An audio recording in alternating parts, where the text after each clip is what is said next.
I had my hand on the doorknob when she said my name. Softly, like she wasn't sure she should. The hallway smelled faintly of her perfume, something warm and powdery that always reminded me of winter. I turned, still gripping the knob, and there she was in the kitchen light, one palm flat against the counter as if she needed it to steady herself.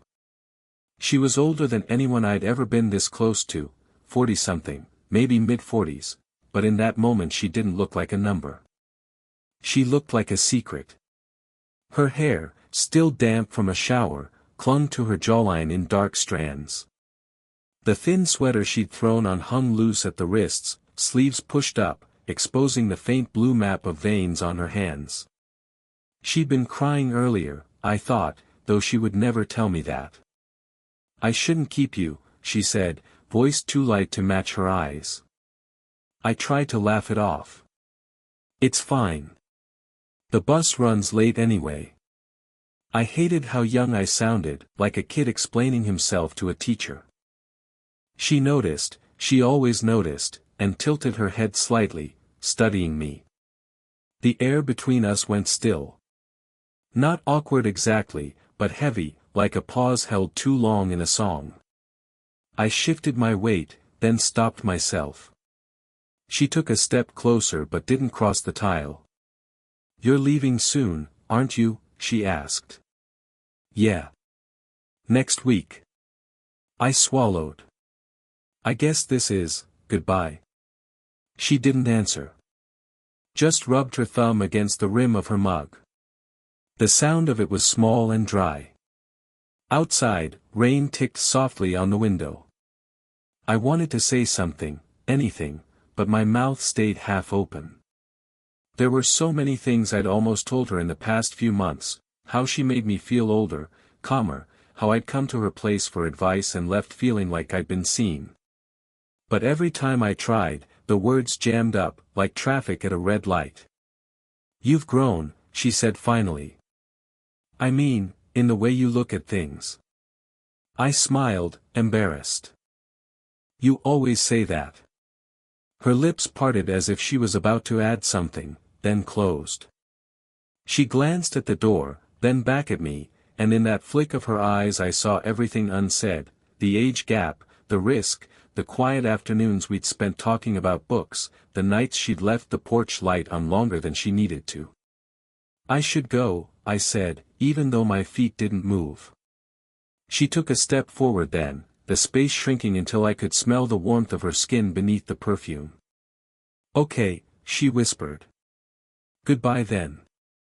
And before I could think, before I could decide what was happening, she leaned in. Her lips brushed my cheek, slowly, almost testing, lingering a beat longer than a goodbye kiss should. The air seemed to stop. My fingers tightened on the doorknob until it squeaked. When she drew back, her face was close enough that I could see the faint tremor at the corner of her mouth. Neither of us spoke. Her eyes searched mine for something, permission, regret, I couldn't tell. Then, from the living room, my phone vibrated loudly against the coffee table. Once. Twice. A third time. The sound broke the silence like glass. I still hadn't let go of the doorknob. She still hadn't stepped back. And in that narrow, breathless space between us, I knew goodbye wasn't going to be simple that I didn't answer the phone. It buzzed itself silent on the coffee table while she stepped back, but only just enough to breathe. The room smelled like rain and old books. "You should get that," she said, her voice steadier than before. "It's no one important," I lied. My hand slid off the doorknob. For a moment we both stood there, neither leaving nor staying. Her shoulders lifted and fell in a small sigh, the kind you give when you're about to break a rule. "I'm not very good at this," she said. "At what?" "Goodbyes. Boundaries. Any of it." She smiled faintly, but her eyes were fixed somewhere over my shoulder. "You probably think I'm ridiculous." I shook my head, but didn't say more. My chest was a jumble of things I couldn't voice, How many nights I'd stayed awake picturing her in the kitchen light, how often I'd almost told her she wasn't ridiculous at all. She turned to the sink, rinsed her mug, dried it with the edge of a towel.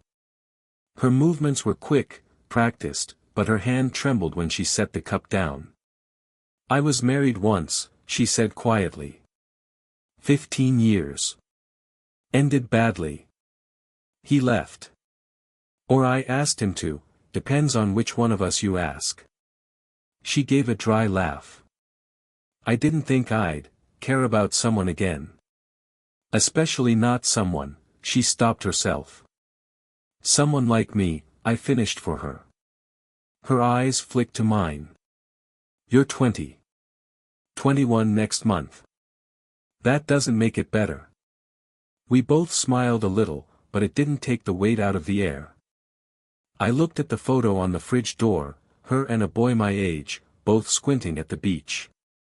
Her son. My best friend. The reason this was supposed to be a simple goodbye. He doesn't know, I said. I wouldn't do that to him, she said quickly, almost sharply. This, she gestured between us, it's nothing. But she didn't sound convinced, and neither did I. I wanted to step closer but didn't. I wanted to touch her but couldn't. Instead I watched her fingers toy with the towel's frayed edge, twisting it like a secret. You've been kind to me, I said. More than you know. She closed her eyes for a second, then opened them slowly. Don't make me the villain. I'm not, I whispered. The rain grew louder, pelting the window in uneven bursts.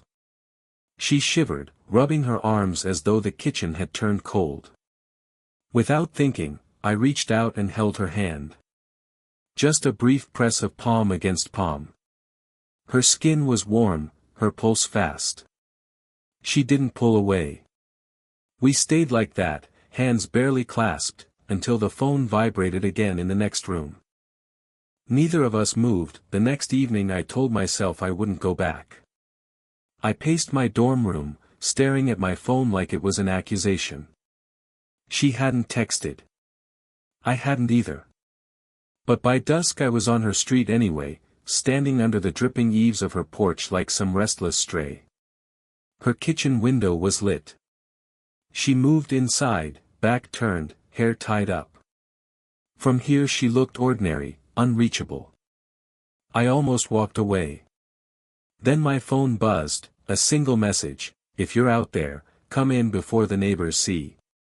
Inside, the house smelled like lemon cleaner and rain. She stood near the counter in an old college sweatshirt, sleeves too long, hands hidden. You shouldn't be here, she said, but her voice was soft. You told me to come in. That's not the same thing. I shut the door behind me. I just wanted to talk. She shook her head, biting her lip. Talking is what got us here. We stared at each other, the space between us electric. I could see the pulse at her throat, the tension in her shoulders.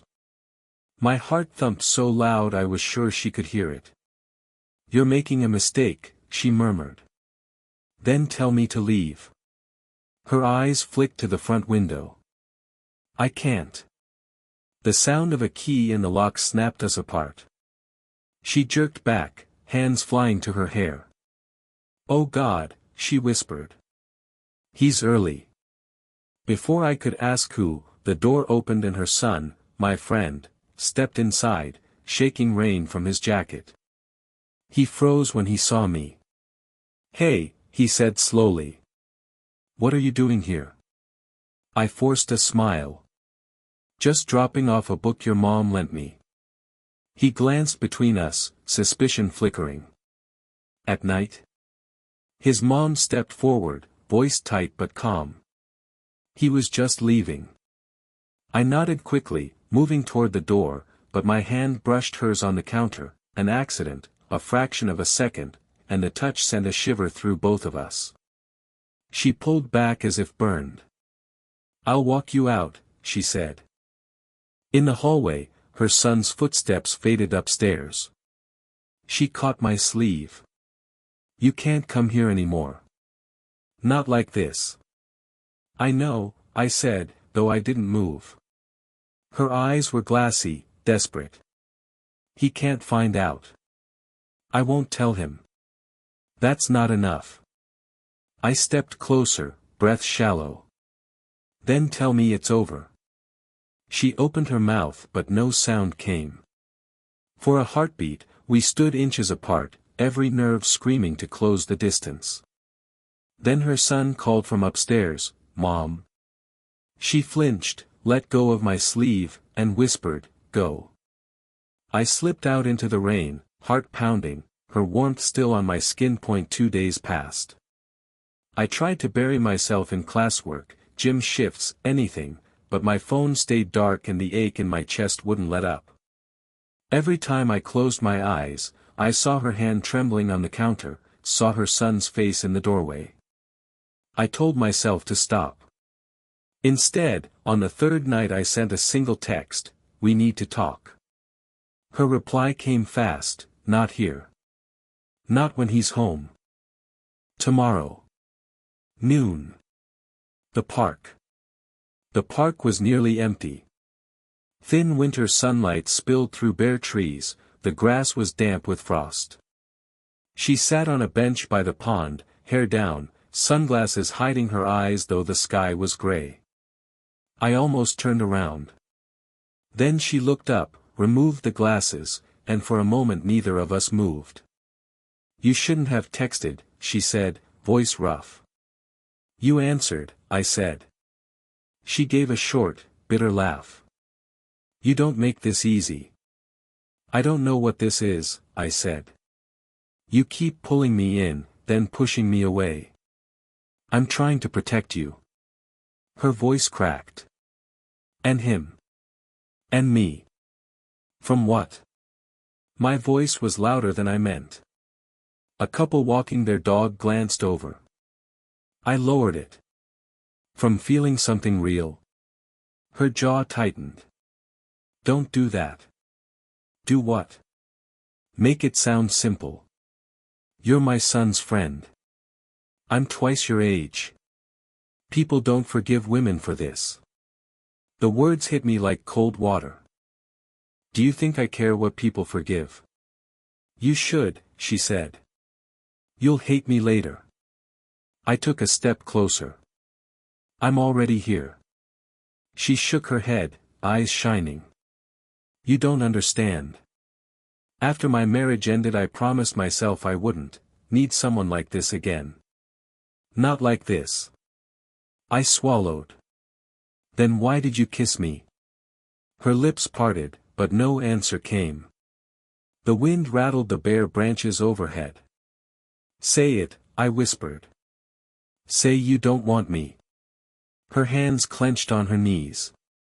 "I can't."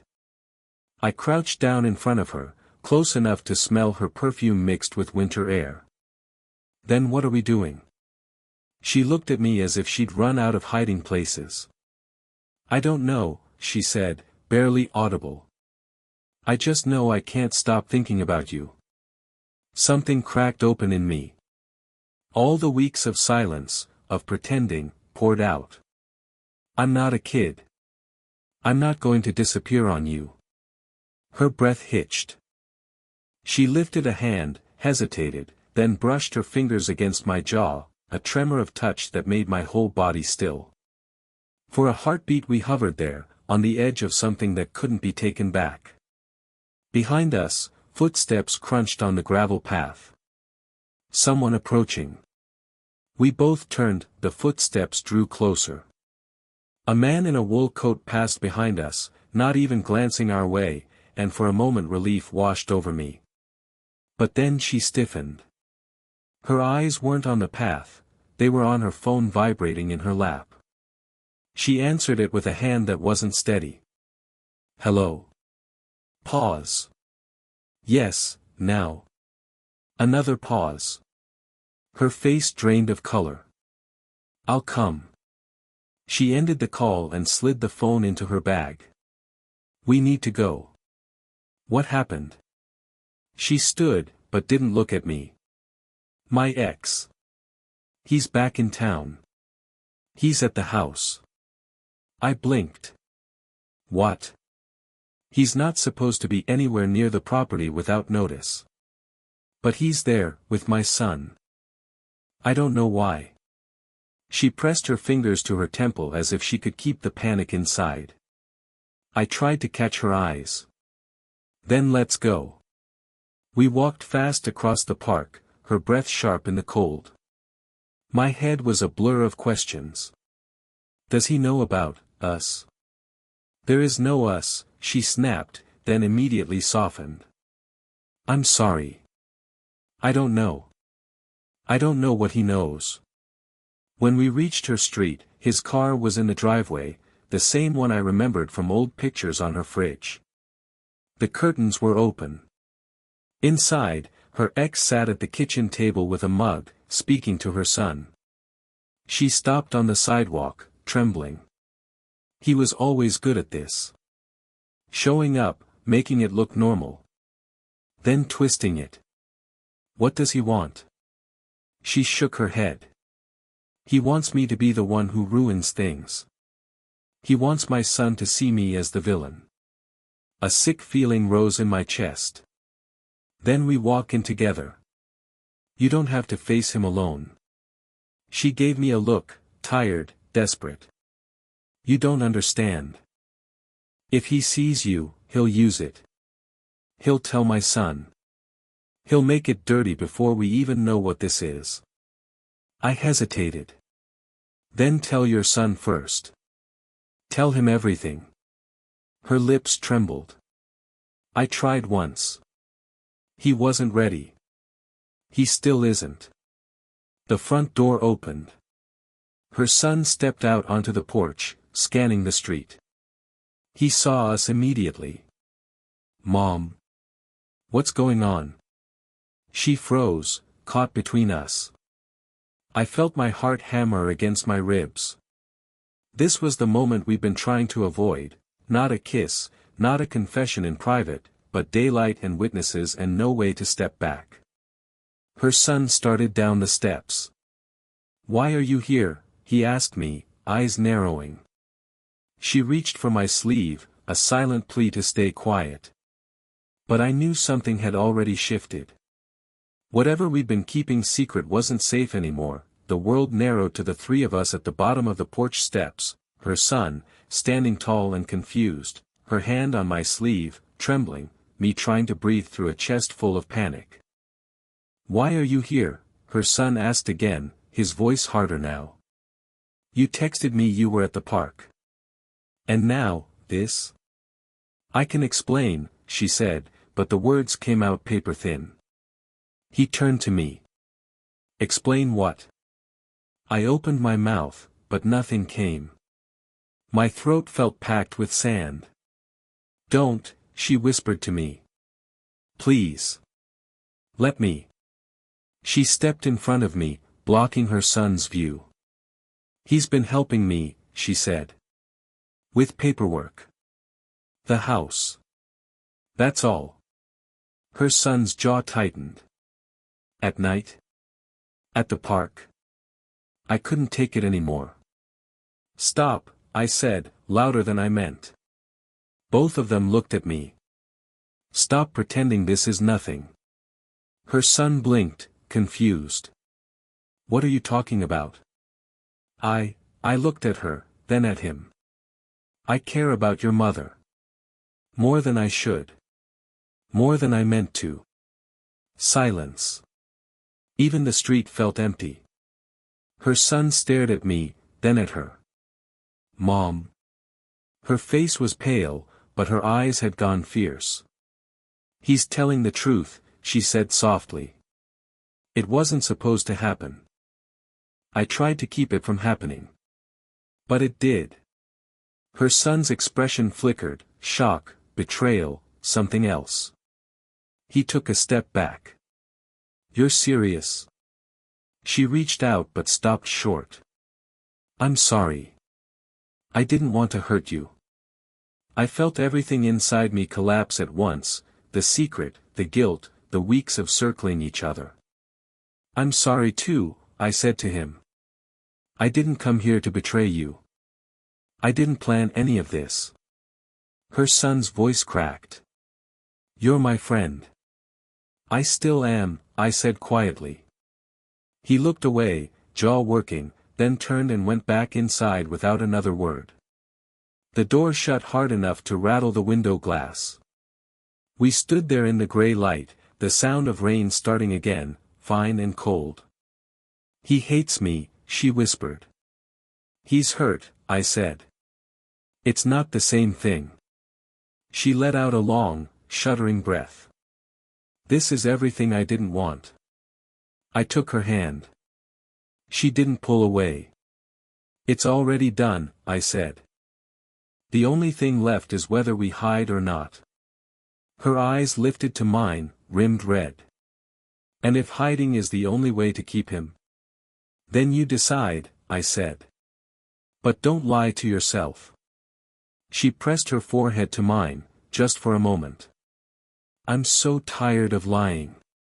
And there, on the porch in the drizzle, we stood, exposed, holding hands like a lifeline, knowing nothing was simple now but also knowing we'd finally stopped pretending that it was a week before she reached out. 7 long days where I worked my shifts, drifted through lectures, and kept my phone on silent because I couldn't bear the absence of her name lighting the screen. Her son hadn't spoken to me at all. Then, late on a gray afternoon, a message appeared, coffee. Neutral ground. We met at a tiny cafe on the edge of town, one of those places with mismatched mugs and the smell of cinnamon in the air. She was already at a corner table, hair tied back, no makeup, eyes tired but calmer than the last time I'd seen her. I sat down, unsure if I should reach for her hand. How is he? She stirred her coffee, watching the swirl of cream. Angry. Confused. But he's talking to me again. That's something. I'm sorry, I said. You already said that, she replied gently. We both did. It's time to talk about what's next. I nodded, waiting. I told him everything, she said quietly. Not the details, but enough. That I care about you. That it started before I even realized. That it's not a game. She gave a small, shaky laugh. He said he doesn't want to see you right now. But he also said he's glad I told him the truth. Relief flickered through me, tangled with guilt. That's more than I expected. She met my eyes. I can't undo what's happened. And I won't pretend it didn't matter. But I also won't let it destroy my relationship with my son. He's my first priority. I swallowed. So where does that leave us? She exhaled slowly, fingers tracing the rim of her mug. Here, she said. In a cafe. 2 people who care about each other. 2 people who need to move carefully. I wanted to argue, to ask for more, but something in her expression stopped me. She wasn't closing the door, she was asking me to be patient. I don't know what the future looks like, she said. But I know this, what we had, even in the quiet moments, was real. And if we're meant to keep it, we will. In the open. No hiding. I reached across the table and laid my hand over hers. She turned her palm upward, lacing our fingers together, and for the first time in weeks neither of us flinched at being seen. Outside, the clouds were breaking. A shaft of light spilled across the street, catching in her hair like a promise. Okay, I said. Slow. Honest. She squeezed my hand. Slow. Honest. We sat there like that, 2 cups of coffee cooling between us, a fragile, hopeful beginning hovering just out of reach but not impossible anymore.